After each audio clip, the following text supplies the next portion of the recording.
السلام علیکم فیض بھائی، جو نماز چھوٹ گئی ہے اور یاد بھی نہیں فرض نماز، اس کا کیا کیسا پڑھیں گے؟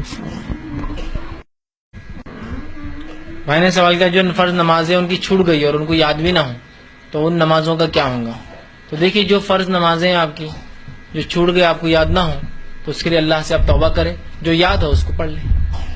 اس حال میں کچھ ہے، اتنی بھی نہیں کہ اب انسان نے 10 سال نمازیں نہیں پڑھا، 20 سال نہیں پڑھا اور اب یاد آ رہا، اتنے لمبے اس کے لیے تو کوئی قضا نہیں ہو سکتی۔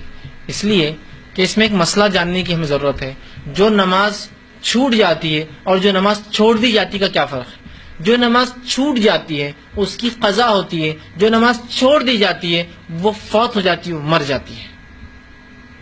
جیسے کہ میں عصر بھول گیا، عصر میں سو رہا تھا، نماز چھوٹ گئی تو اس کی قضا ہے۔ جو نماز چھوڑ دی گئی، عصر کا وقت ہو رہا، چلو نا ارے پڑھ لیں گے یار بعد میں دیکھیں گے، اور مغرب آ گئی تو عصر آٹومیٹیکلی ڈیڈ ہو گئی، وہ مر گئی، اس کی فوت ہو گئی، کیونکہ آپ نے جان بوجھ کے فریضہ چھوڑا۔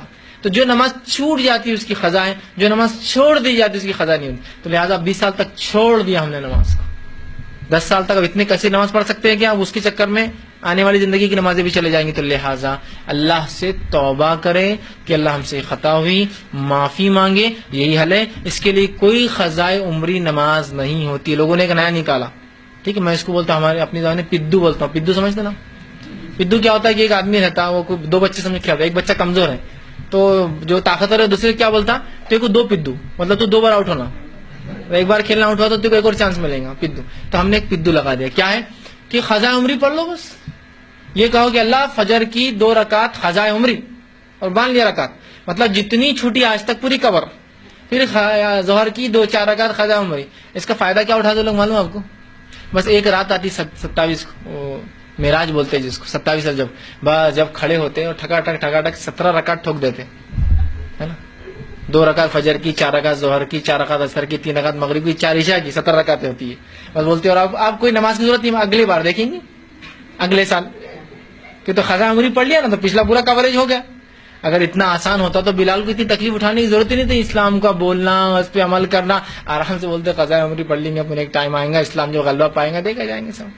کیوں اتنی تکلیف اٹھانا؟ کیوں اللہ کے رسول تکلیف اٹھا رہے؟ کیوں صحابہ تکلیف اٹھا رہے ہیں اتنی نماز کے لیے؟ کیوں جدوجہد ہو رہی ہے ان کی، جس زمین پہ ان کو نماز نہیں پڑھنے دیا جا رہا تو وہ اس کے لیے کوشش کر رہے ہیں۔ آسان کام تھا نا، قضا عمری تو کتنا آسان ہے، کہیں بھی کبھی بھی ہو سکتی ہے آسانی سے۔ تو یہ سب چور دروازے ہیں، راہ جو چھوٹ گئی آپ اس کو پڑھنے کی کوشش کیجیے یاد کر کے، جو چھوڑ دیے وہ فوت ہو گئی، یا لمبے عرصے تک یقین تو تھا لیکن پڑھا 30 سال تک نہیں پڑھا، آج شعور آیا تو اللہ سے سچی توبہ کرے، انشاءاللہ یہی اس کے لیے کافی ہے۔ اور کوشش کرے نفل نمازوں میں اضافہ کرے، چونکہ جامع ترمذی کی روایت ہے کہ جب انسان کی فرض نمازیں تولی جائیں گی اور کم ہوں گی تو اللہ کہیں گا دیکھو اسی کوئی نوافل ہے کیا، وہ اس سے پور کر دو۔ تو لہٰذا نوافل کا زیادہ اہتمام کریں تاکہ اگر کم ہو جائے تو یہ نوافل اس کو پور کر دے، لیکن اس کا تو نہیں کہا جا سکتا کہ پرانی نمازیں پوری پڑھیں۔ اور بہت سے لوگ بولتے ہیں اب ہر بار کیا کرنا، والے فجر کی نماز سے پہلے 2 رکعت پڑھ لینا، کیا بول کے پڑھنا؟ فجر کی پہلی چھٹی بھی، ظہر کی پہلی چھٹی بھی، ہاں تو مطلب ہر بار اب مغرب فجر کی 2 فرض نہیں 4 فرض پڑھنا اس نے، ظہر کی 4 نہیں 8 فرض پڑھنا اس نے، ہے نا۔ یہ کون سا اصول ہے؟ مجھے نہیں سمجھ میں آ رہا یہ طریقہ کہاں سے لایا گیا ہے نا۔ ایسا کہہ کر تو آپ چھوٹ دے رہے کہ مہینہ بھر نماز مت پڑھو اور اگلے مہینے ڈبل پڑھ کے کور کر دو اس کو۔ ایسا نہیں میرے بھائی، نماز کو اپنے وقتوں پر ہی پڑھنا ہے، مجبوری حالت الگ بات ہے، جو چھوٹ جائے اس کو کور ہو سکتی ہے، چھوڑ دی جائے تو نمازیں ختم ہو جاتی ہے۔